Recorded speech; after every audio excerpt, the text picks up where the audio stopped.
How are you guys doing? Are you doing well? Very nice. It's kind of weird having a hybrid meeting, having a few in the classroom, having some of you guys are here. So I try to make this as informative and as fun as I can make it. First of all, I want to acknowledge my wife. My wife is actually here today. My wife, Lenise. We just celebrated our 13-year of marriage, 15 years being together. We are a product of Match.com.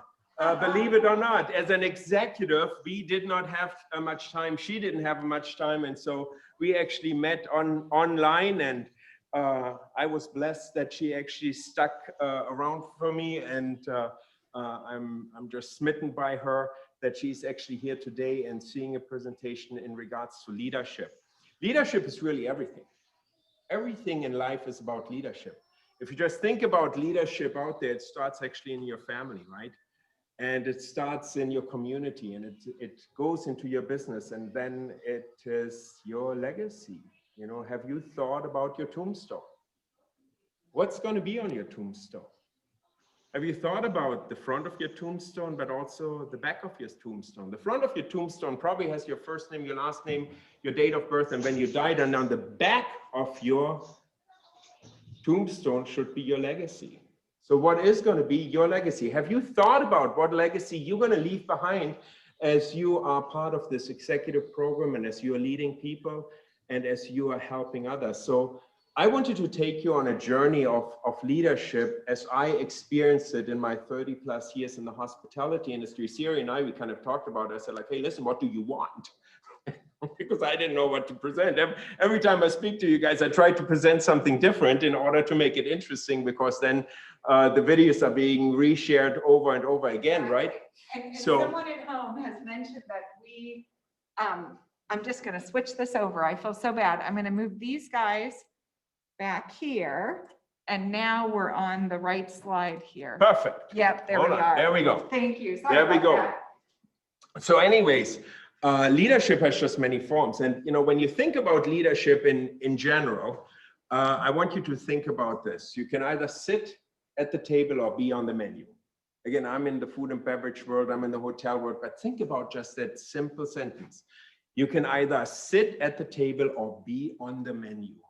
The choice is yours. Well, I like to sit at the table, and I do like to eat, and I like to make decisions, and I like to get things done. So I rather sit at the table than being on the menu. So this is going to be the interactive portion of it where I need your help. And there's probably not many of the leaders that you've heard of that will give their personal cell phone number to you. I am giving you my cell phone number. And you never have to go through my administrative assistant because I don't have one. So you will always reach me direct, no gatekeeper there, right?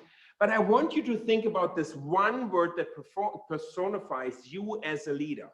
If you look at you being a leader today, text to me at 786-266-0749, that one word, just give me a text, and I'm going to read some of your texts off as you're texting me.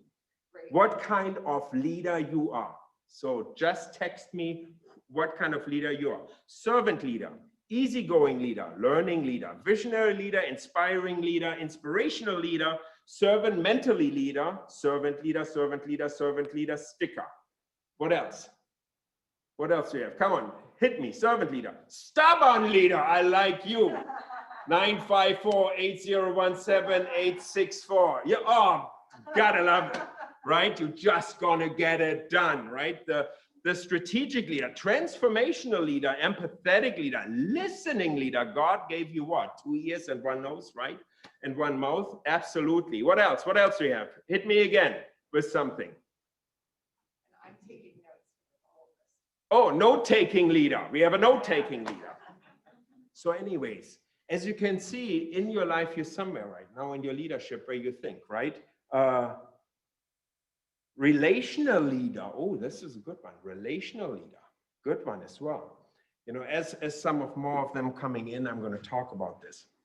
So in 1990, I started in the hospitality industry in my first leadership role.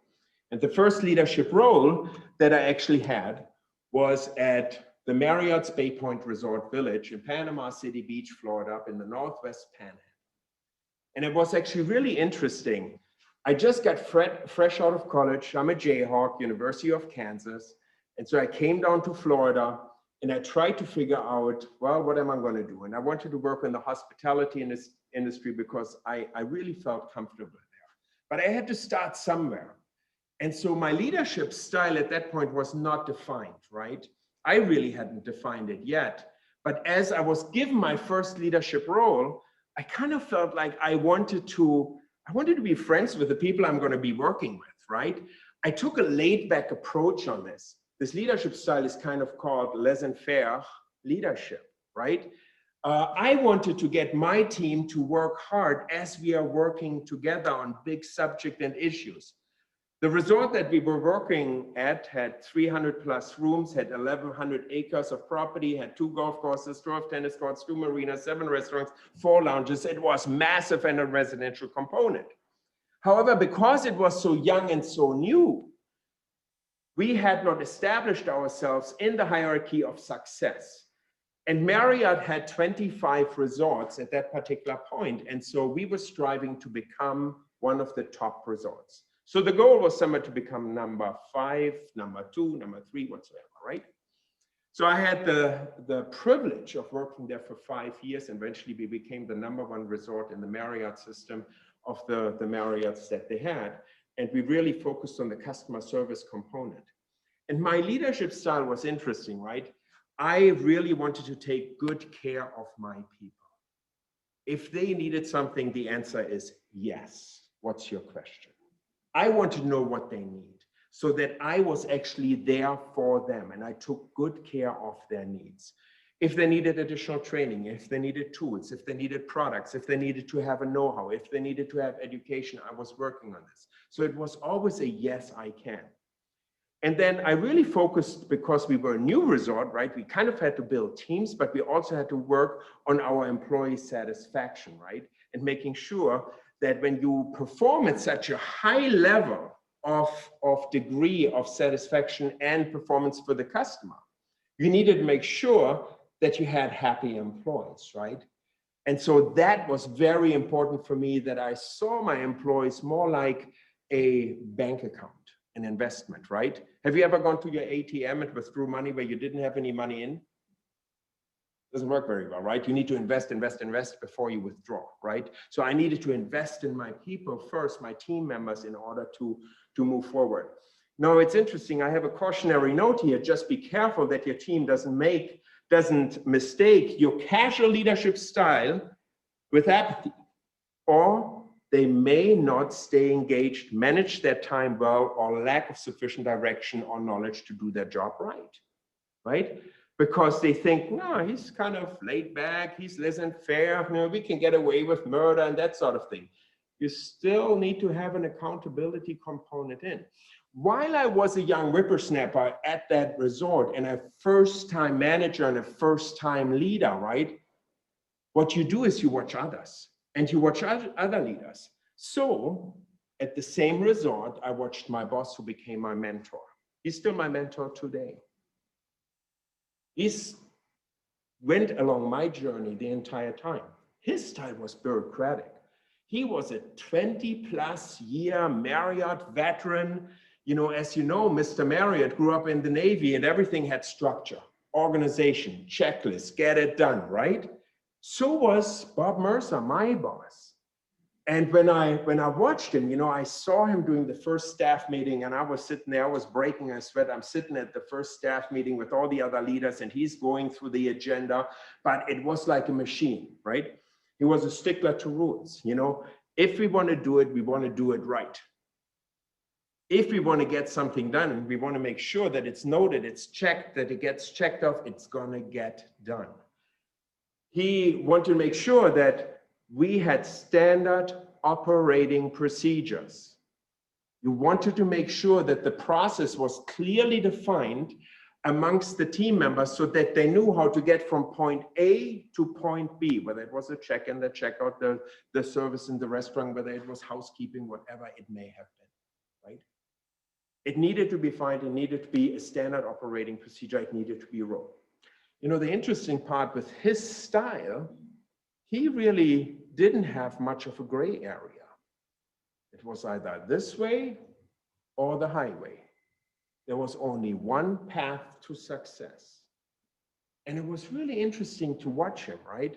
As he was actually himself a veteran who served in the Vietnam War, and he was a servant leader as well, but he was very regimented in his approach. Now, after 5 years, I thought, you know, I cannot work at this resort the entire time. I need to work somewhere else, right? Because that's the right thing to do. And so I went to another place called Key West, and I ended up at the Casa Marina, right? Very conservative place, right? Right? No, it's pretty liberal. Anything goes, right? In Key West. The Casa Marina was built in 1926. Our owner was Mr. Mizell, and he had kind of a family ideology. However, the business situation that I walked in there, this was an old Bucks hotel. This has been there since 1926. It had an established team that was there for a long time, and then another side of the team that's very transient, because people come to Key West for any kind of reason and may stay for a year, 2 years, 3 years, and then they leave, right? It was very different. That box itself, that hotel itself ran a 96% occupancy every year. It was packed. We walked people because we were oversold almost every night to other hotels, right? I actually went from a laissez-faire leader at that particular point more to a transactional leader. I needed to get the job done. And as you look at the ways how management actually works, first you're kind of a participatory manager, and I felt myself being 100% participatory because I needed to get the job done, check in people, check out people, greet people, plan for people, make sure that they're taken care of, the rooms are being taken care of. I was very transactional in that aspect, right? But I also was very transactional to keep the ship afloat, keep the hotel afloat with my team, because they had no time to breathe. We were busy and understaffed all the time. So efficiency was very, very important. So I focused on transactions more than building actually culture, which was very interesting. And I had this ideology, oh, I'm going to an island, I'm creating a culture. And I suddenly experienced this very laid back attitude of the conchs that just said, oh yeah, tomorrow, you know, we're going to get it done. But it was interesting. You had to focus on transactions. Now, it was a very systematic approach that I had, as I wrote here. And I could only focus, and it's bad to say kind of, but it's also good to say, I could only focus on great performances. I couldn't focus on all the other fluff because the time was just not there to do this. And when you have a transactional leadership style, just make sure that you watch out that your no office politics and no nonsense approach is not interpreted as you not caring. I cared about every one of those team members, but we just had a mission to do and we had to get a job done. My boss, on the other hand, was actually a former professional boxer. He was a short little whippersnapper. He was a featherweight that was out there, right? And his approach was a commanding leadership approach. And when I watched him, he had just absolutely no patience whatsoever. Everything had to get done now. When he said something, you have to get it done now. And it was amazing for me to just experience that, because here I'm trying to get everything done that you want to get done in the day that I have, because I have only 24 hours, I need 48. But he wanted to get it done faster and better because that particular hotel was in trouble. I came from the #1 resort going to the #24 resort in the Marriott system with, at that point, 27 hotels. And we needed to elevate this as well. And he needed to get out of that red zone in order to still keep the Marriott flag, right? He was very result driven. And, you know, when he talked to the team, he demanded for us to listen, you know, and not talk.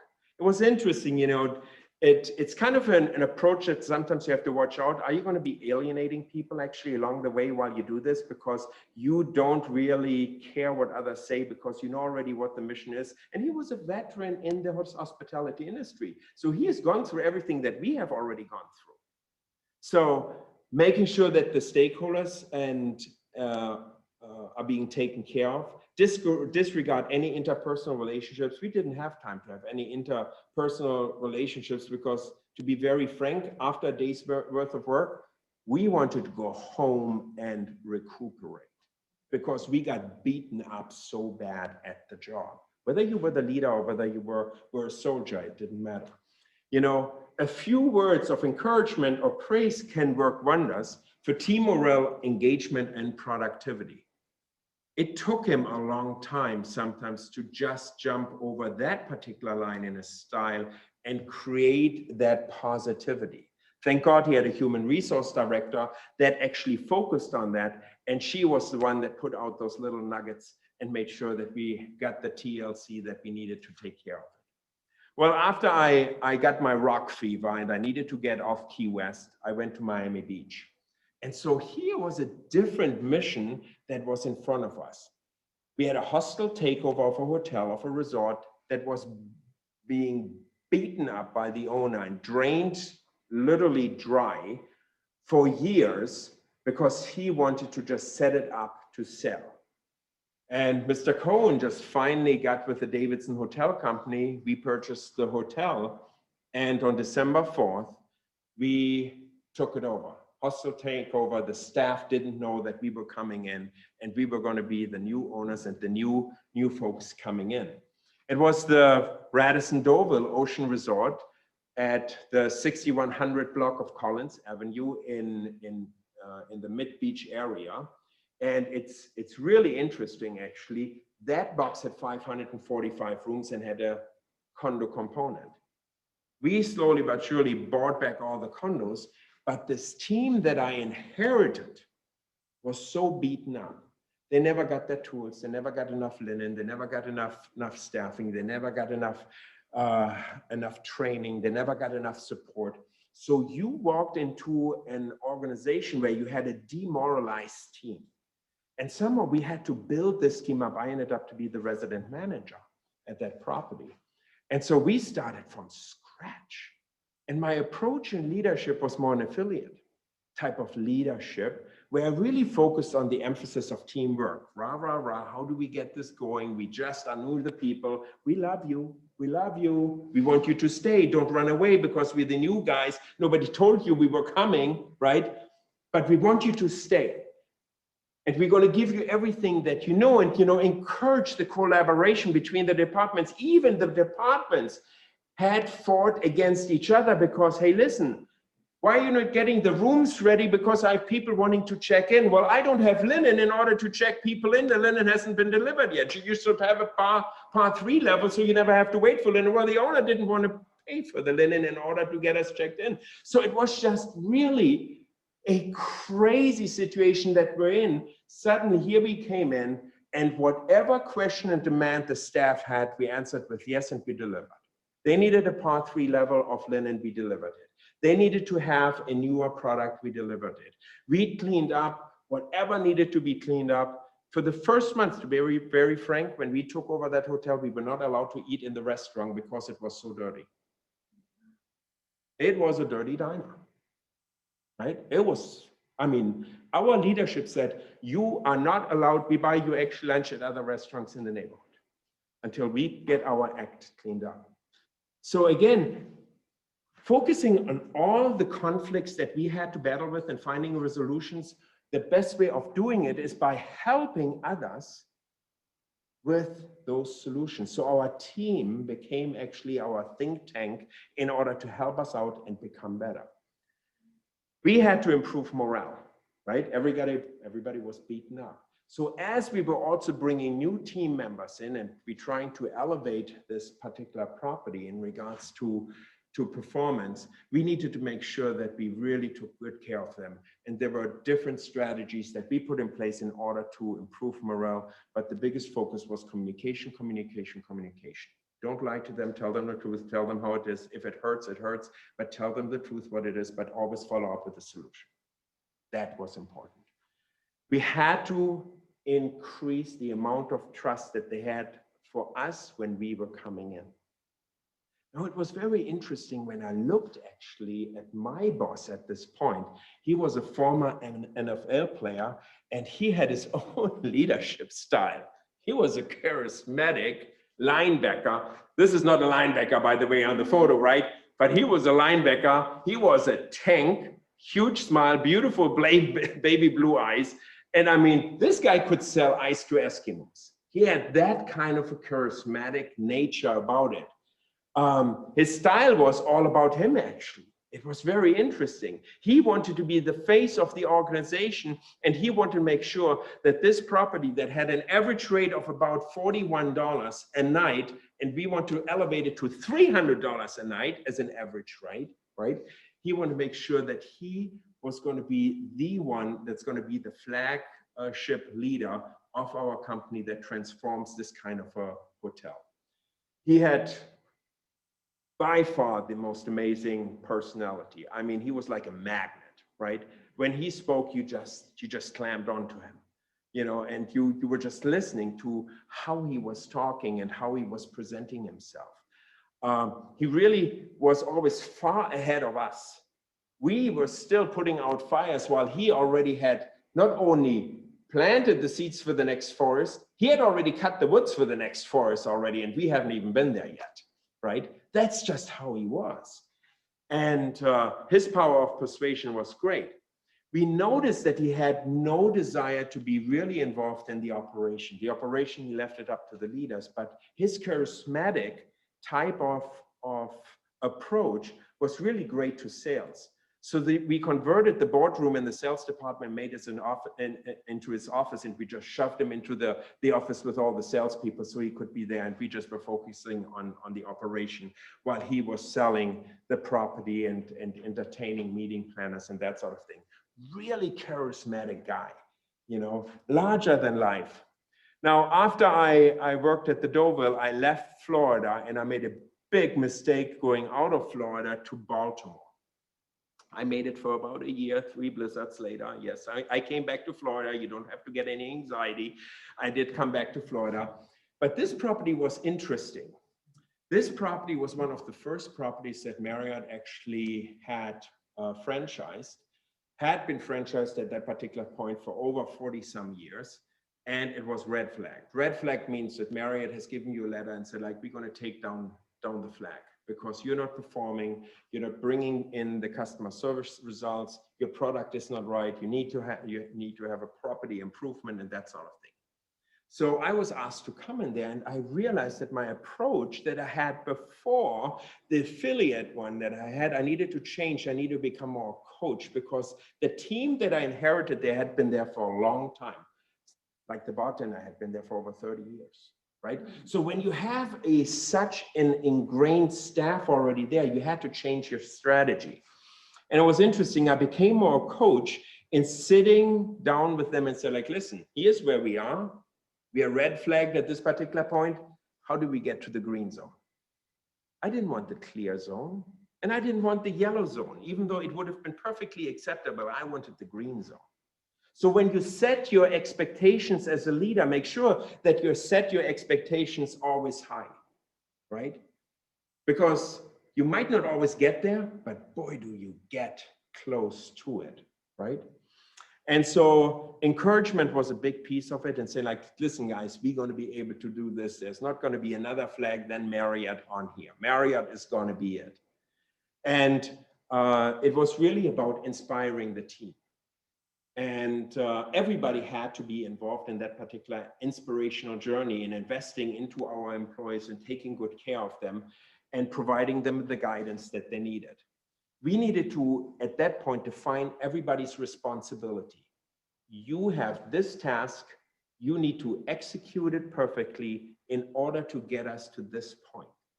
What training do you need in order to get to that particular point?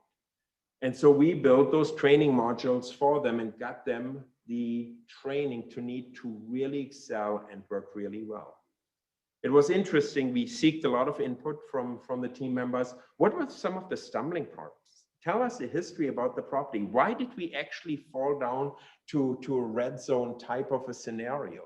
The feedback was amazing that they gave you, right? And when you listened and you took some of those stumbling blocks and suddenly you turned those into opportunities, it was really nice to see the change. What you don't know, the leader of this particular property was actually my mentor, who was the bureaucratic leader, right? He was the bureaucratic leader. And so his leadership style changed too. Because at this particular point, he shifted it from third gear into fourth gear. And his leadership style was more of a pace-setting leader. He knew there was a sense of urgency. If in the next 6 months, we're not going to get out of this deep hole, we're going to lose the flag and we're going to be in trouble, right? So his approach was really to drive the bus, but he needed to lead by example. And so every morning at 7 o'clock in the morning, he was with me in that lobby greeting our guests side by side, because it was that important for him. Every day he was up on the floors with the housekeepers, helping them stripping beds, detrashing the rooms, making the rooms up. Every lunch period, he welcomed the locals and made sure that they were taken care of. He realized that he leads by example. He sets the pace for the entire organization. And you know, the organization only moves as fast as the leader. If you slow down as a leader and you go to third gear, everybody is already in first gear. Just think about that, right? And quick to jump in and help. You know, the caution flag here is interesting. While you're committed to achieving results and constant improvement, your high standards can overwhelm your team. We were lucky enough that we had a seasoned team. They had already experienced what it means to perform at excellence, right? The leadership failed the team actually before the previous leadership. And it wasn't the team, because the leadership before was mediocre. When the team actually brings in and the leadership brings in excellence, the team will make sure that they perform at that element. Now, don't forget to give plenty of positive feedback, be patient, and help your team learn new skills. It's very, very important. So, as I've told you, Florida it was again, Palm Beach, had to go. 3 blizzards, you know, riding with my motorcycle through 3 blizzards was just no joy whatsoever. So I ended up being the general manager at the Hilton Palm Beach Oceanfront Resort. And I worked directly with the owner and also a senior vice president of operation. And the owner had purchased that particular property for $11 million and is ready to sell it. But his goal is to get over $20 million for this property. So the mission was to set this property apart to be a high-performing organization. And it wasn't at this point. We were not the market leader in revenue or RevPAR, revenue per available room. We were not the market leader in guest satisfaction because we were sitting right next to the Four Seasons. We were the red-hooded stepchild. So we needed to do something where we really took a collective approach with the entire team and said, hey, listen, here's what we're trying to do. And we're honest that the property is going to be for sale. But we want to get the property up to a level where the owner feels comfortable in order to make that sale. So my approach became a lot more democratic in that aspect. Right? I wanted to hear from them and I wanted them to be part of that journey with me in order to take it to that particular level. I asked for ideas. So what can we do in order to make that outside bar just hum? Right now we have 5 o'clock happy hour and we have 6 customers there. The place should be packed. What are we going to do? Right? And the team brought solutions. The bartender who had been there for years, he said, well, nobody ever asked me. If you would have asked me, I would have told you already what to do. And she came up with the right bar food, right? She came up with the great drink specials and she knew who to market it to. Well, we never do a sales pitch over to the condos that are just next door. If you just knock at the doors and you talk to the condos, They just walk over. They're just not walking over. I mean, it was just mind-blowing, right? When you just brought the team together and just asked them those questions. And it was interesting to see, you know, when people have great comments and great ideas, consider them. There are no bad ideas, but let the rest of the organization vet the ideas as well. Because maybe that idea that was halfway already there is being vetted by somebody else and being taken to about 75%, and then somebody else has something else that they want to put on it, and it becomes that 100% idea that's going to make it happen. You know, while the caution note here is, while taking multiple points of views into consideration boosts teams' engagement and productivity, beware that it also slows down when timely decision and actions are needed. And sometimes it did slow down the process. I want to be very frank. I sometimes had to just bite my tongue and take the heat from my leadership because we did not move as fast that we needed to do this movement, right? My boss, though, was autocratic. And so he, my senior vice president, he was an interesting fellow. I think when he came to the property and he talked to my team, he had a very laissez-faire leadership style. He wanted to be friends with all of my team members and all of my managers. And then he came in my office, he closed the door. He didn't sit across from me, he took my chair. He always took my chair. And I went like, why the heck does he take my chair? So I'm sitting across the desk on the guest chair, right? And just that kind of a notion kind of diminished a little bit my respect that I had actually for him at that point, but I listened carefully what he had to say as a leader. He was moving faster in his expectation levels than even the owner did. What he did not know, I had a direct link and direct relationship with the owner because I knew what the mission was for the owner to sell the property for over $20 million.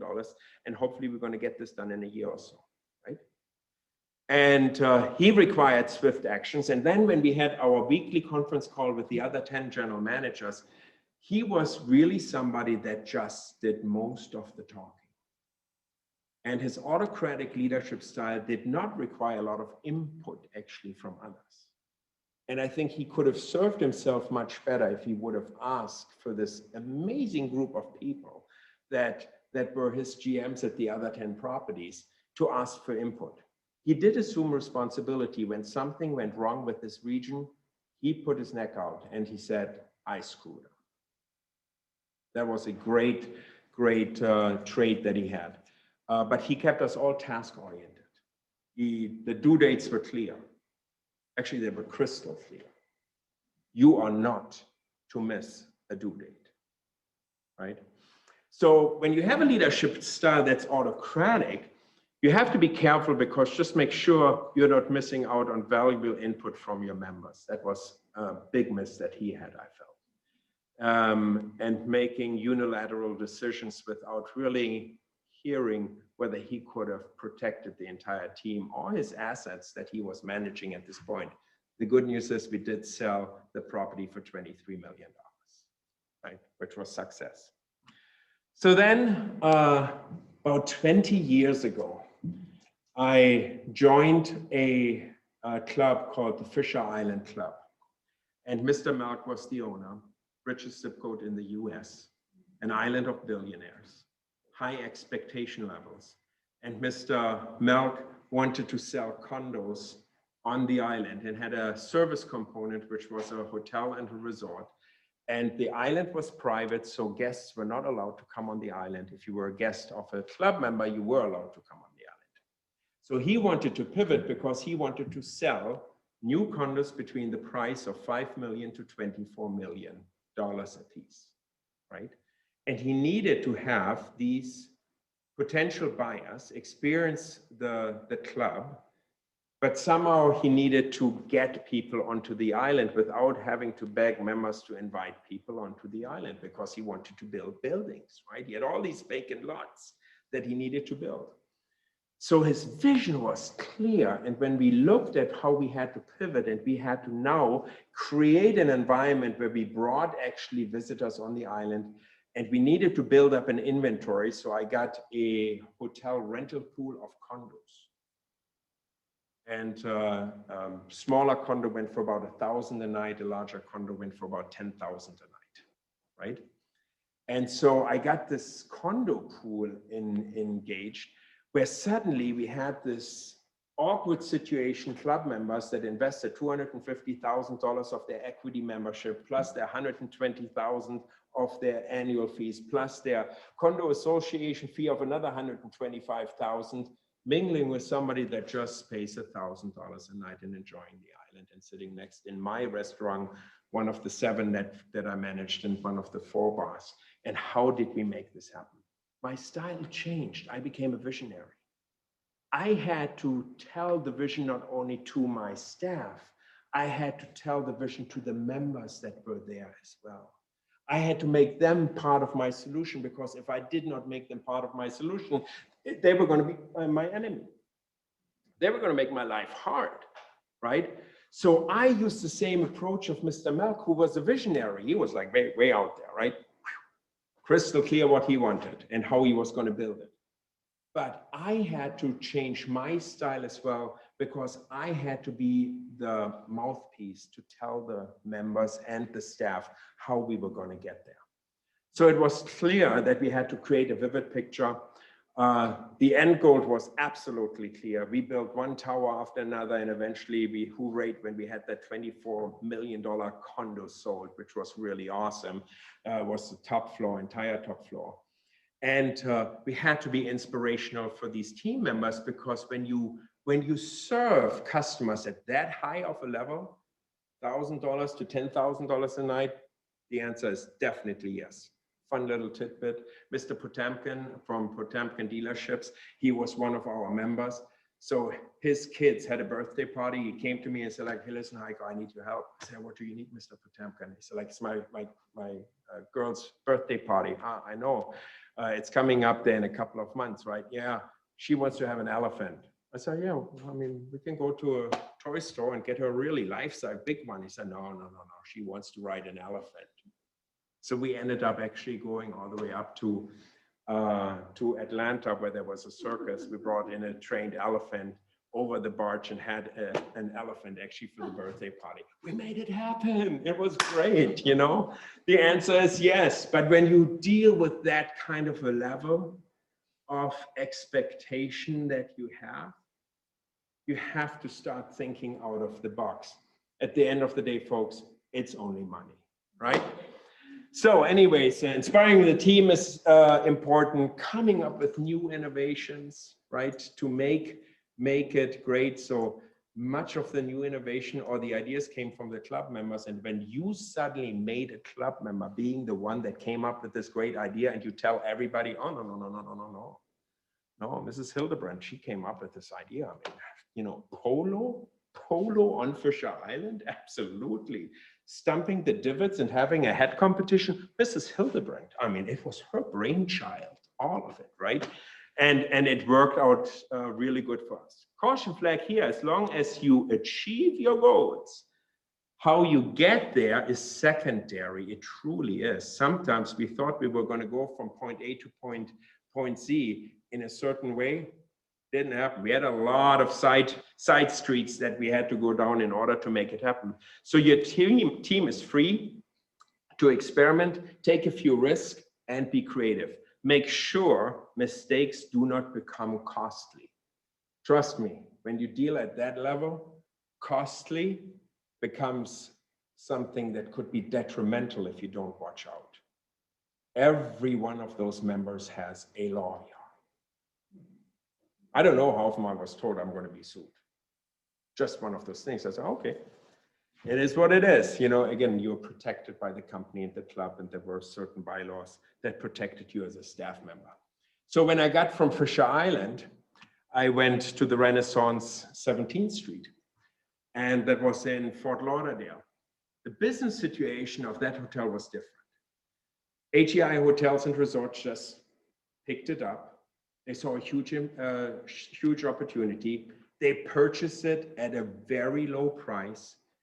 And they had several endowment centers of the Ivy Leagues behind their investment in order to flip it in 5 years. So the goal is to make this hotel perform and hum as a super performer.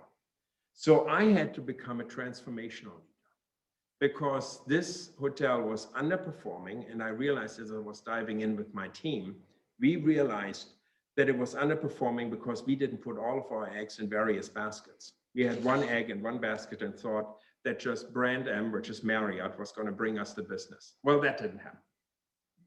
We didn't have a relationship with the Convention and Visitors Bureau and the convention center next door. And we had no convention business in our hotel. What the heck is going on there, right? I mean, that's low-hanging fruits. When you took a look, we had a brand new hotel that was only a couple of years old. We had an old dog, a Marriott marina next door with rooms that were 11 years old. And then on the beach, we had the Marriott Harbor Beach. And we were priced $20 below the Marriott Marina. And we were about $50 below the Marriott Harbor Beach. Low-hanging fruits, we priced ourselves $10 below Marriott Harbor Beach. Instantaneous growth of revenue, right? Because you have to understand what brand you have, what kind of product you have, and where you're supposed to be positioned. A low price will not get you success. Stand for your service and stand for your product and demand that you get the right value for it, right? Developing of a shared vision at that particular point and say, like, how are we going to become the market excellence leader for this particular market? What are we going to do was very important. I asked my team at that point, any idea is a good idea, be aspirational. I want you to bring me great ideas. And they did, they delivered. You had to be opportunity driven, right? Any customer is a good customer potentially if they have money and they're willing to pay it. Now, if you want to pay $220 and you want to pay that in season, well, I'm probably not going to tell you that I'm going to take your business, but your business looks really good in September. And I take you in September all day long. And by the way, I throw breakfast in for the $250, right? It's the way how you do the deal, right? At the end of the day, you have to figure that out. You had to be a change agent and you had to ignite your team in this shared vision that we're going to build it up as the best in the market, right? 2 years later, we were market excellent leaders. We won the award out of 498 Marriotts 2 years in a row. And I don't remember the price because I had left the property at that point, but I don't remember the price that the property was sold, but the profit was staggering, right? In this transformational leadership style, just watch out that your team can clearly see your goals and the path to get there. If you don't give them the clear path, they're going to flounder. They're going to be insecure in taking the risks that you want them to take. You must set up an accountability plan, otherwise you will fail. If you don't put it in writing, it doesn't exist. I'm telling you right now.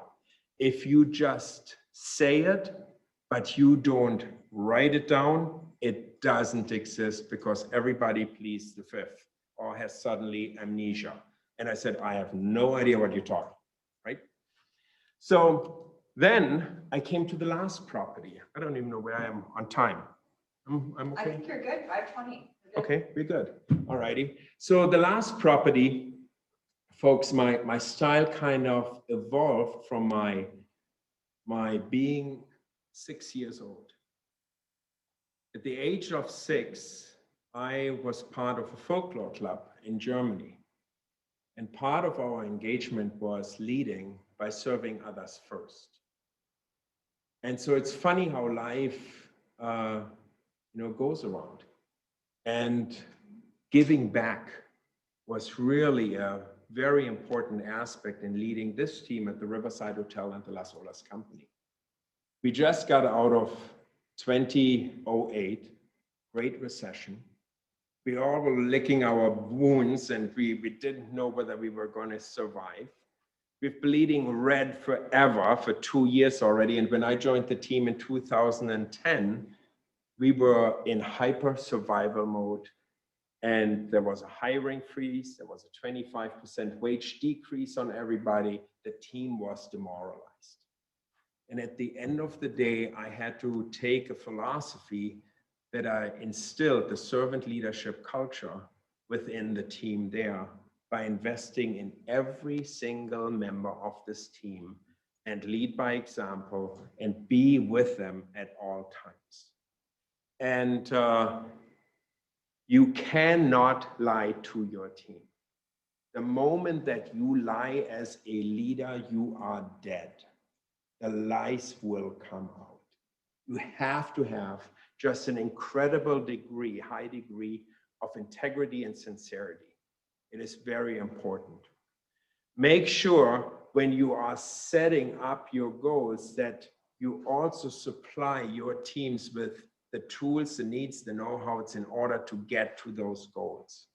If you just set the goals and you do not support them, make sure that you have a hand up for them.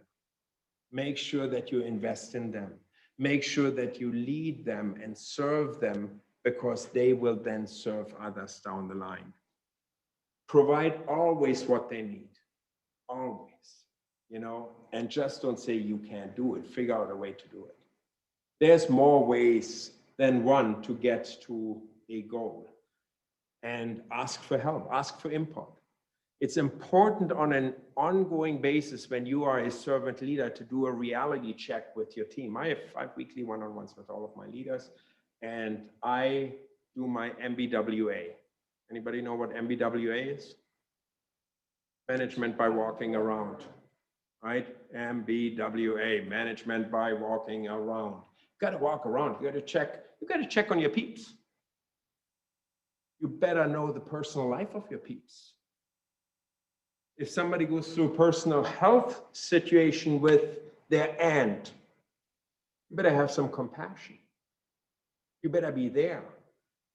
You better know if that person needs to take extra time off, that you grant that extra time off, because that person will be loyal to you forever.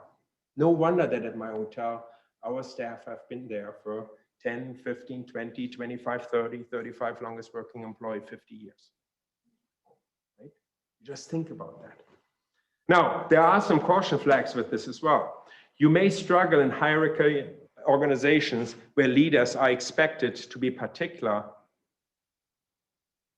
authoritarian. Right? That's not who I am. I'm not an authority. Because at the end of the day, I'm an investor in you, and I lead by serving you first. Now, I want you to think again. If you now today had to determine what your leadership style is, fill in the blank now, what you've heard from me and text me. Which word would you actually choose today? Because all of these leadership styles are correct. They're good ones. They're just different, right? And everybody has a different personality. So go ahead and text which one you have, and I'm going to read some out. Pace setting, coaching,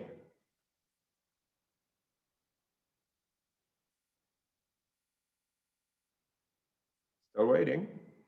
Go text. I know we have more.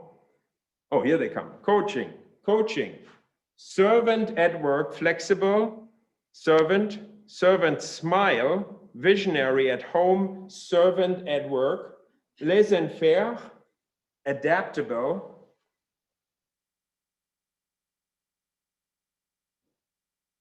all right, give me one more. Here it comes. Frontline. Was not an option, but I'm with you. way to go. So anyways, here is my contact information. Make sure that you contact me anytime you want. You all have my cell phone number now. You can call me day and night. I think, honey, after 1 o'clock in the morning, no good, right? So after 1 a.m., it's not good.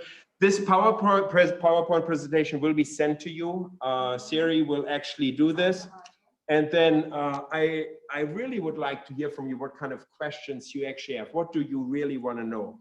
Connect with me on LinkedIn. I currently have about 27,000 followers on LinkedIn, and LinkedIn is one of the most powerful networks that is out there. So if you want to brand yourself and get yourself out there as a leader, you know, use LinkedIn.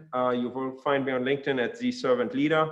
My Twitter account is The Servant Leader, and Instagram, surprise, The Servant Leader. So my email is theservantleader@yahoo.com. And so you can contact me anytime, but let me know if you have any questions. And hopefully this helped you a little bit today. Thank you. That was awesome. I have a question. Yes. Yes, so the question I have for you, so coming from when you're doing different places that you go into, different hotels, how easy it is you find it, or how hard it is for you to switch over from one type of leadership to another kind? How's the transitions like? So Fritznell, because you gave me the very first question, I have a gift for you. I have a gift for you, which is called the Daily Drucker, and Siri is going to make sure that you're going to get this gift from me. I have a simple philosophy when it comes to books. A book should never rest, actually. A book should always be passed on as a gift of knowledge. So this book is yours, and Fritznell, I hope you're going to enjoy it. This one is for you. It's an excellent question because I have to tell you, I may sound very smart, but I had no idea what I was getting myself into as I was dealing with every different business situation that I had to deal with. I did not do consciously the change of my leadership style. I adapted actually my personality and my style to the situation as I was doing my due diligence. When you take over a new company or a new business at any given time, the first 90 days, you're going to be an information gatherer. You cannot just give orders and direction right from day one. At that time frame, you have to have your finger on the pulse and you have to understand what's going on. And then at that point, you have to understand where is the culture of the organization, how is everybody doing, what do I need to do to get from A to my end goal, and is my style that I currently have the right style, or do I need to involve other techniques in order to make it happen? I actually first now, I had the conversation with Siri because I did not know about all my different episodes of different leadership styles through my career consciously. As I was taking introspection of myself, I found out that I actually use different styles of leadership throughout my career as I was learning from being a participatory leader to a delegating leader to then suddenly a controlling leader and then eventually a directing leader.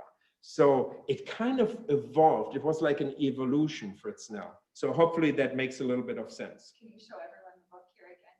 Oh, absolutely. Thank you. Thank you. I thank you for the book also. Yes.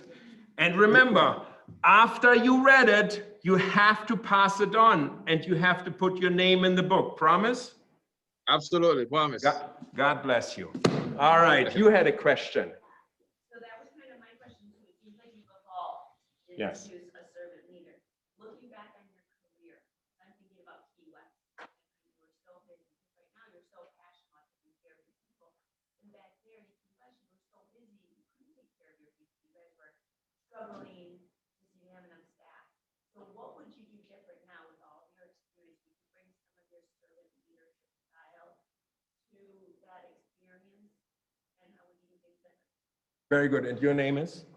Corey. Corey. Now, Fisher Island is a special place for me. Carl Fisher was the creator of Miami Beach, and Fisher Island is his namesake. So this one is for you, a very nice book, and thank you for that question. I'm glad that you asked the question because the transaction leadership style was not my style. I was not happy that I had to be a transactional leader. I tried to step out of that role and become a little bit more of a servant leader or more leader with softer leadership skills, but I just couldn't do it because we were just so busy and we got hammered every single time. Autocratic leader was also something that I was not really fond of. I never slipped into that role of being an autocratic leader. I never slipped into the role of being a commanding leader because I realized from me being brought up at the age of 6 in a folklore club, and in my DNA was to give. That's my natural DNA. I'm a giver, right?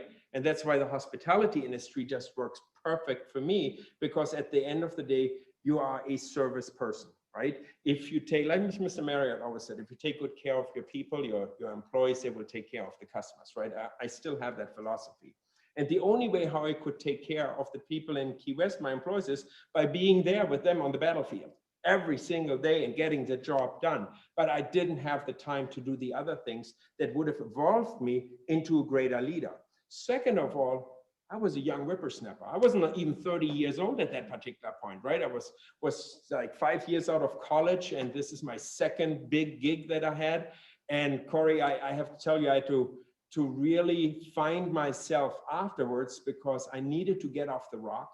I needed to get off Key West. I needed to find something that had a bigger purpose. And when the Deauville came up, and I could really build something from nothing that was destroyed and that was so underperforming, and be taking something from a $41 average rate per night to a 200 plus average rate, that was the goal, right?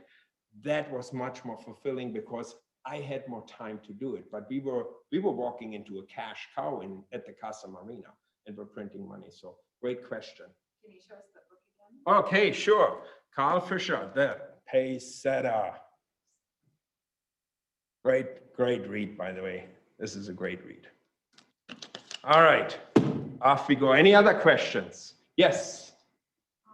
First part is, I just wanted to thank you. I've been following you on for a while, and I was also in the for 26 years, but pandemic hit, and so life has turned around. But it's been very inspiring to see the post between you and Victor, what you guys have posted, and looking forward to creating and trying to get back into being able to serve our customers, getting them back through the doors, and not just heads and beds, but also being able to cater to the catering and event side. So thank you for continuing to push those innovations, and hoping that we can draw back to this, the South Florida area with everyone's business. So that was the first part. But I wanted to see from you, of course, with the pandemic, major hits, so occupancy rates that dropped into single digits, RevPAR that completely tanked.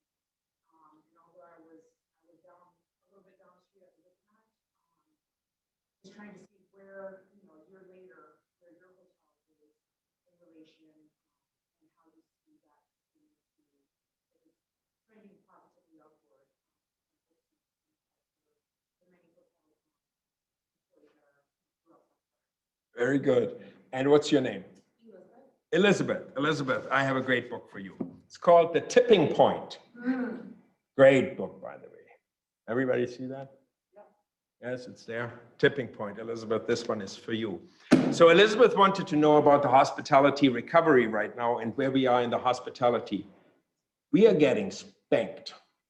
We are busier than ever. Our first quarter is just off the chart.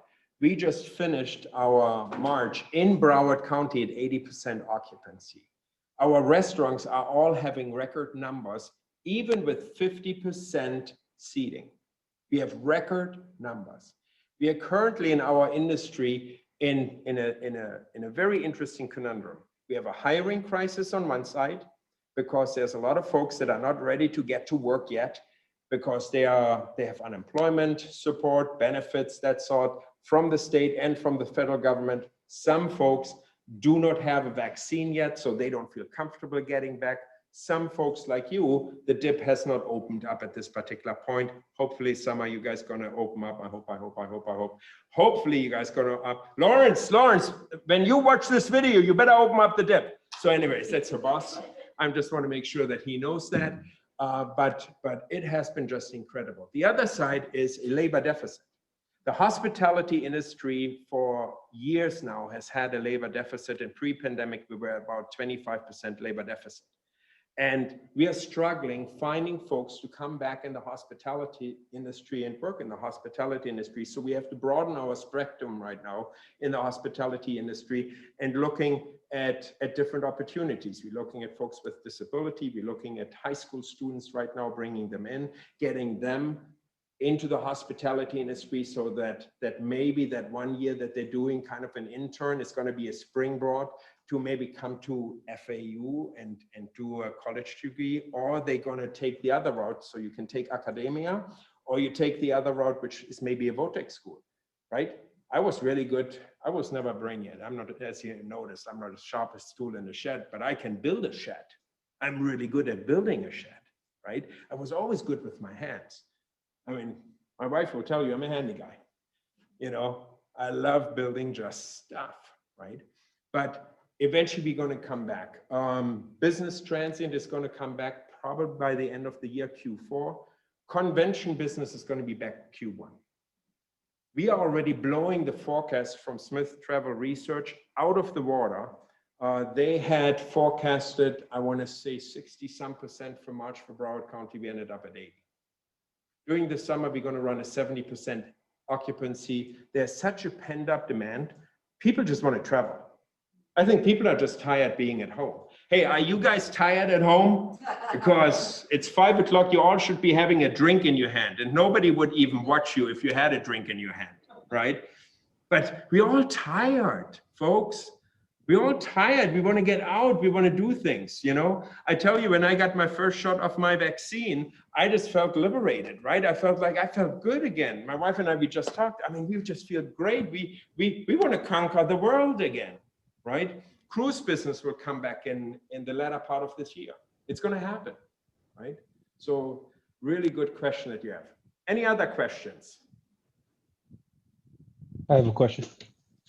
Nicole. Yeah, Nicole. Hey, you pronounced it pretty good. How are you?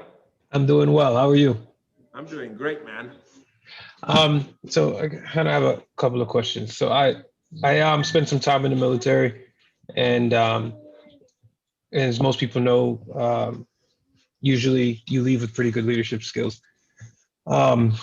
Something that I'd noticed once getting into the civilian workforce was a major lack of, I guess, emotional maturity. And I don't often hear people talk about it. I mean, I sit in meetings with managers and stuff like that, and I see them do pretty catty things, pointing fingers and such. How would you say that has affected every time you step into a new place or a new position where you've had to adapt? How did you encounter those situations? Nicole, first of all, thank you for your service. And I You're think we all want to applaud you right now for your service. And we salute you. We are a better country because of you. And you know, my friend Joe DiMaggio would be totally in sync with you on this one. By the way, this is a great book by Joe, and this is yours. And I want to give this to you and make sure that you read it and pass it on. Sure. You know, I said something earlier, that the good Lord gave us 2 ears and 1 mouth. Mm-hmm. What most leaders not do well, where they fail, they don't listen. If more leaders would be just compassionate listeners and would stop just hearing themselves talk, I think they would get in tune with the emotional aspect of the team on a much higher level. And I think when you start to create a family environment in your workplace where you have an environment of care, I think you're just going to excel. The principles of our servant leadership, and again, many servicemen and women in the military are real servant leaders, right? They can identify what servant leadership is actually all about. And many of my leaders that I had before served in the military, and I learned from them also what servant leadership was, besides our religious leaders that are out there. But if you just think about that aspect of it, our culture at our hotel has really 3 ingredients of success, and they're very easy to be defined. Number 1, just like you do in the military, you have to take ownership. You are actually being taught to take ownership, right? It's the first O of that success. When you're in the military or when you're in a business organization whatsoever, you're going to be bombarded with what? Issues, problems, challenges, bad days, and DiMaggio, curveballs, right? Curveballs. Well, going back to Joe DiMaggio, you need to take your glove of ownership, grab that problem, that curveball that's coming, and turn it into an opportunity, which is the second O for the recipe of our culture of servant leadership at the Riverside Hotel and Las Olas Company. If you just think about those 2 components, taking ownership and creating opportunities, you will end up with the third O, which is ovations. Ovation is a celebration of success. You're chest bumping yourself, you're high-fiving, you're having a great celebration with your team, you're celebrating success. And if you think about this very simple recipe that I just gave you, right? You can take this into your personal life as well as you can take into your professional life. It works every single time, you know? And you can also choose the other 3 O's. Out of order, not my job, right? We all know, I can ask you, text me a name of somebody that's a leader that's out of order. I guarantee you know somebody right now that you can text me, right? Those ones don't work. We want to make sure that people are taking ownership. Hopefully that makes sense. Absolutely. Okay, thank you again for your service. I appreciate you. You're welcome. All right. Any other comments, concerns? I'm holding away from happy hour already for 43 minutes. You all should have been slashed on your second drink. Support the hospitality industry, I'm telling you. Yes, spend money, go travel, get vaccinated. So I have Well, another question. I do if no have one a- else- I appreciate all of you guys. Thank you so much. Congratulations on finishing this seminar and this forum and the executive studies. Make it a really, really great day, and I wish you all success. Inspire people, inspire people, inspire people, invest in people, and look just into your backyard and your community. Just take care of your community, you know, because to be very frank, Washington, D.C. hasn't done it for decades. We need to take care of our own communities that are just around the corner that we're living in. So thank you very much and have a great day, everybody. Thank you.